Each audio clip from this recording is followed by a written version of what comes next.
Hey guys, welcome back to AFK Journey. In today's video, we are taking a look at Phraesto. I have done my summons, I recorded them. We're going to pop the summons at the start of this video, then we're going to go through his abilities. I've done a little bit of one copy boss testing, which I will share with you guys as well, share my thoughts around that. And then I will come back in a future video with AFK stage and stuff testing with him at single copy, because that is the one that I want to test most thoroughly, is the single copy viability, to know if it's worth you guys actually picking up a copy of this guy. But once again, let's jump into the summons and then we'll get into this stuff. All right, Stargaze, please. I've done 9 singles so far and got nothing. Dude, these things are so hard to come by. I'm actually like nervous doing this because I know I could just get my Rainier up there, but hey, we do this for science. Come on. Come on. Let me beat a pity. I never beat standard banner pities.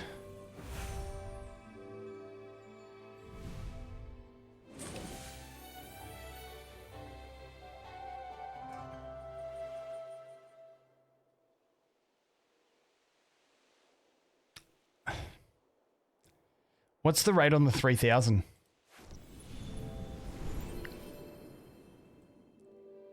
.5. Why couldn't I get the 3.25 instead? Because like that's just useless to me. That's just absolutely useless to me because I want him. I don't want those. Ugh. I mean, I'll take it. It's better than nothing, but shit. All right, come on. Come on, baby.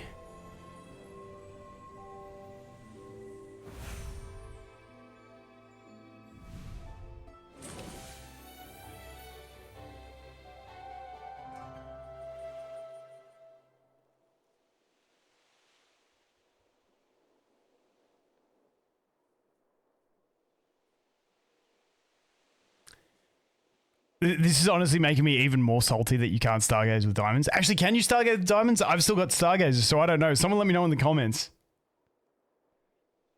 Dude, you gotta be kidding me. I just want him.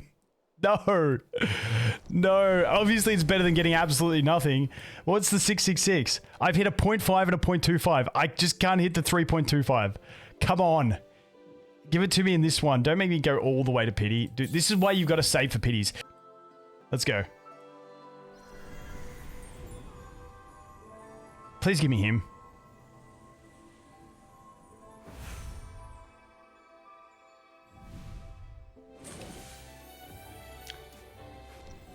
Dude, I fucking hate summons in this game. This is so shit. Oh my god.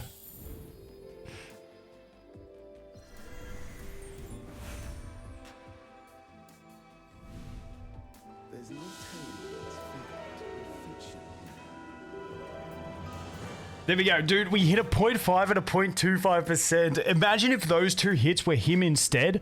Dude, we'd be cooking. We'd be on 3 copies. I would have been able to get him to Mythic Plus. But hey, we'll take it. The dude looks like an absolute savage. Okay, so now that was my summons. That was a kick in the balls. All right, let's get into the skills on this guy. Once again, I've done some testing in Dream Realm, which I will show you guys after this. But let's go through his skills, and I will reference what I know so far of him. But, you know, AFK stage, pushing, and arena will have to come in the future when I do some more testing. Okay, so passive. He sacrifices 12% of his max HP to summon an identical illusion during the preparation stage. This illusion inherits 100% of his stats and can use all his skills, including the active portion of his ultimate. They have separate energy gauges.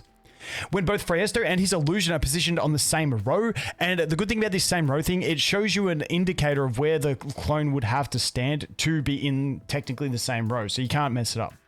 But when they're in the same row, they receive 30% damage reduction effect, lasting until one of them is defeated. Then we have the active portion. He deals damage to enemies within 2 tiles, recovering his own HP for each enemy hit. Now, it may not look like a heavy multiplier on the damage. It goes up to 360.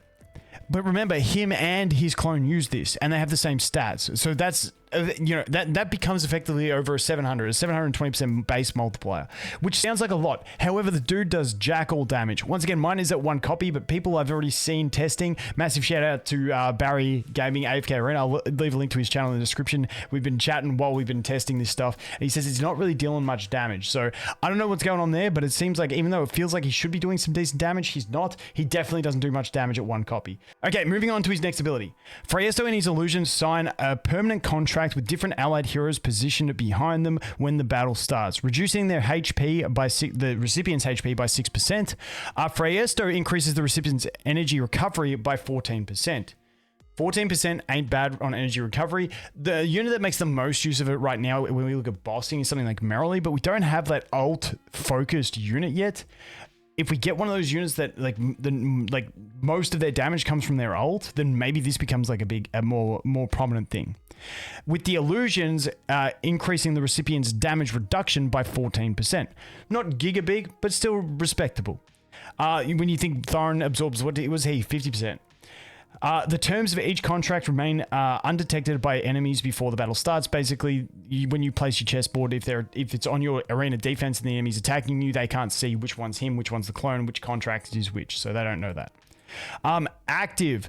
That was all the passive portion of it. Active. Fresto launches 3 strikes against the enemy in front, dealing damage with the first 2 hits and then more damage with the 3rd hit. Fresto gains an extra...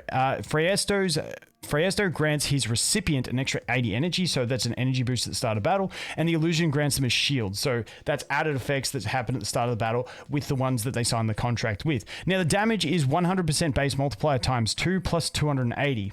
Once again, that's a 480 multiplier. You essentially double that because they both use it. It sounds big, but once again, he doesn't do much damage. Next up, we have Vicious Sting. Phraesto stings an enemy in front, dealing 50% damage and inflicting them with paralyzing venom for 6 seconds. Enemies afflicted with paralyzing venom have their haste reduced by 30% and vitality reduced by 45%. They also lose 2% of their max HP per second, while restoring 3% of the caster's max HP per second. Enemy HP loss can't exceed 40% of Phraesto's attack. Now, the one comparison I want to make here is if we go over to Odie. Remember, Phraesto's was 40%. Odie's one is 30%. Capped. The poison target will receive 30% of his attack damage every second. So it's kind of like that. If we want to look at like a max HP true multiplier that is capped based on attack, we can go over here. This one is 12% capped at 200 of Smokey's. Once again, his is capped at 40%, so this is basically 5 times it per tick. But once again, Smokey can do some damage with this thing. And you'd think that like he would be out damaging a Smokey because he has more uptime. And when you test this in bosses, once again, my testing is 1 copy though, so obviously it's going to be lower because he has lower attack, so it's not scaling as hard. I get that. But this one, you can actually stack it. You can see the 2 bleeds both going on, the 2 poisons going on the boss, and they're there at the same time. Now, it's only a 6-second duration and 11-second cooldown, so it's not up there 100% of the time, but it will overlap and it will apply 2 of these, which I'm pretty sure is ticking the damage at the same time, unless it's a visual bug. So that isn't too bad. Once again, it does go up to 3.3% and does the HP ratio restored goes up to 4.5%. But once again, you get some healing, you get some damage, you get some nice debuffs on it as well. But I thought that damage was going to be more potent in bosses. It's really not quite there. As we move on to that, the hero focus, you need legendary plus for this one. It's going to give him physical and magical defense for him and the illusion, which is pretty solid. And whenever one of them loses 10% of their max HP, the other one gains 15 energy.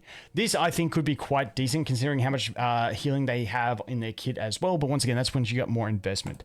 As for the exclusive equipment, Fresto taunts the enemy who dealt the most damage if his illusion is defeated before he is, dealing 500% damage and stunning them for 4.5 seconds. Goes up to 700%.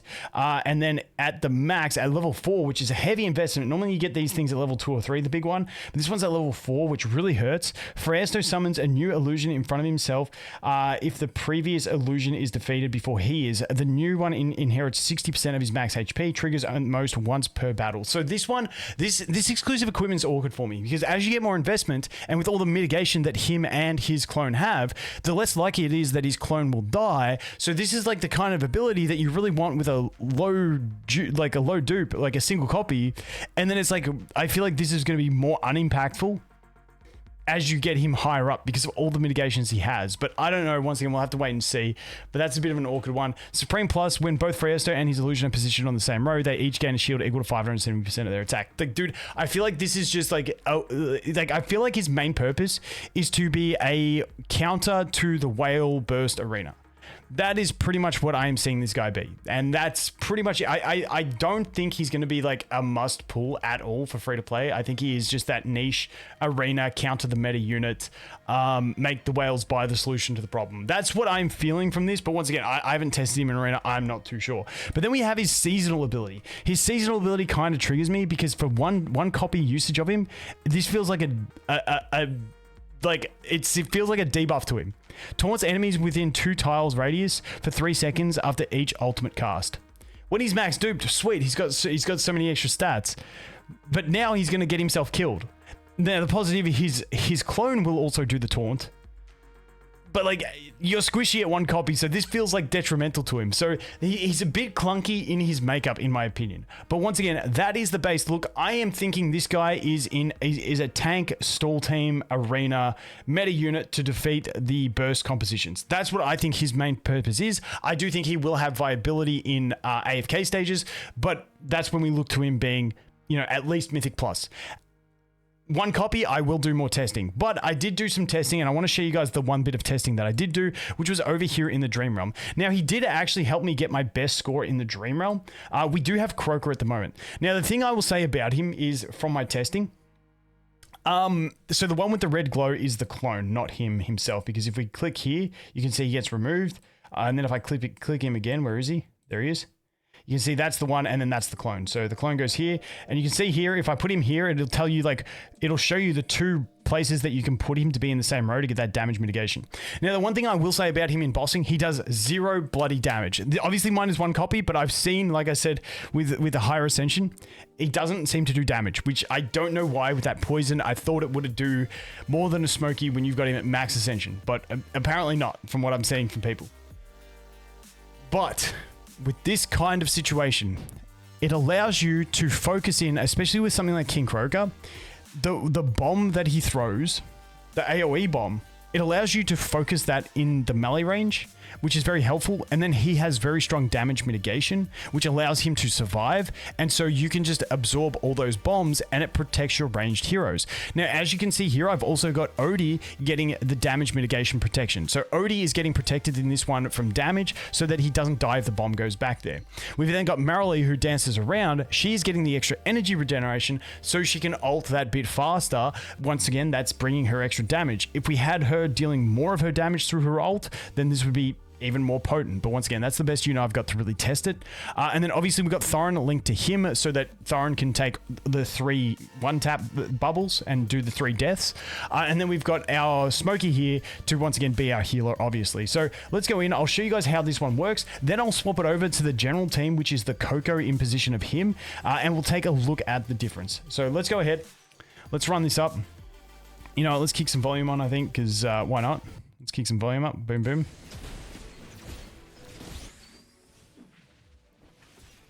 All right, let's just see how it goes. I got just over 50% with it in the previous run. So let's see how this goes. So there's the first 1-tap.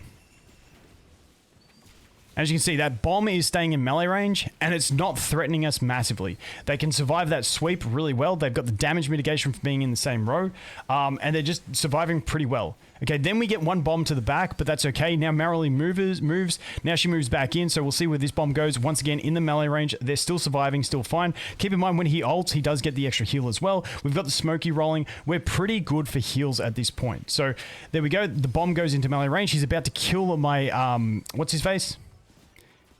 Thorin, dude, name left me, but now he's going to start attacking my ranged units. So once again, we do have that mitigation on that that Odie out the back there. We do have the 2 of them in there in melee range with their damage mitigation, where even at 1 copy, they're not getting tapped. Whereas normally when you use the Coco team, he starts attacking you more frequently, like attacking your Coco or your Marilee, and they get tapped really easy. But once again, we did get a bit of bad RNG there. We got 50.16%. In my previous run, the clone didn't die to that. But as you can see, 50.1% on that. Our best was 50.4. So it was pretty close to our best score. So let's go ahead and let's swap this up. And let's do the Coco team. So this is the team that I've normally been running, which was, how was I running this format? I think, yes. So this was the team I had been running. And so the idea behind this team is that when Thorin dies the first time, hopefully Merrily jumps over to this position over here and then she takes the aggro. Otherwise, it's Coco that takes the aggro and Coco can get tapped. But you'll see that the bomb is going to be basically following Merrily, and that's what puts us into a little bit of heat. So let's go ahead and try this one and see what we can get. Now, with this one, I've got my highest level units are both my DPS units, then Smokey, and basically I just swapped him with his low level to Coco with a low level. So that's the one swap that I made here. So let's take a look at the kind of damage we can get out of this team. So once again, this team does provide us with the mitigation from Coco and also that attack buff, whereas him in the formation allowed us to focus some of that attention into melee range. You can see Coco already getting attacked very heavily here. My Coco, once again, not Mythic Plus either, so she doesn't have the shields to apply either. But let's just keep going here, see how it goes. Okay, there's the next death. Coco's got an ult here to keep us alive. Perfect. We're going to jump around. And as you can see, we start getting that pressure in the back row. We're still doing not too bad on this one, though he is attacking the Coco by the looks of it there. So then it goes again. We get the Coco ult looking pretty good. We're still surviving quite nicely on this one. There goes the Thorin. So this is the issue in this kind of comp, is that now he's going to tap someone really quick because we don't have any tanks in range to really help us survive. And this is where it starts to fall down, because now he's going to start doing his bombs and then he's going to start punching his basic attacks in and start hitting us pretty low. And as you can see, there goes the Merrily. And we're just at time there. So that is 46%. So that was my previous best team. And like I said, the benefit in this that he does bring for us is the fact that I forgot to show you guys the damage charts. Actually, I shared my previous one just so I could go back to it. So as you can see, like, he does actually have that kind of synergy that I was looking for. Dude, where is the chat symbol? There it is. Who was I? Mizu, there we go. I shared it here. So let's go ahead. That was the run. That was the run that I did before, which was like 0.3% over the other previous run. But you can see here, for some, like, he's doing not much damage at all. So that's in that comp, he does jack all damage. But, you know, we are getting really, really reasonable damage out of the Merrily. I'm assuming it's just due to we get that starting energy, we get that energy regeneration, which just definitely benefits her along the entire fight. Because you guys know in this one, like, this season is catered around Smokey, but he is actually aiding her damage a fair bit in that one. But once again, that is just a look at what we are doing so far, my early testing.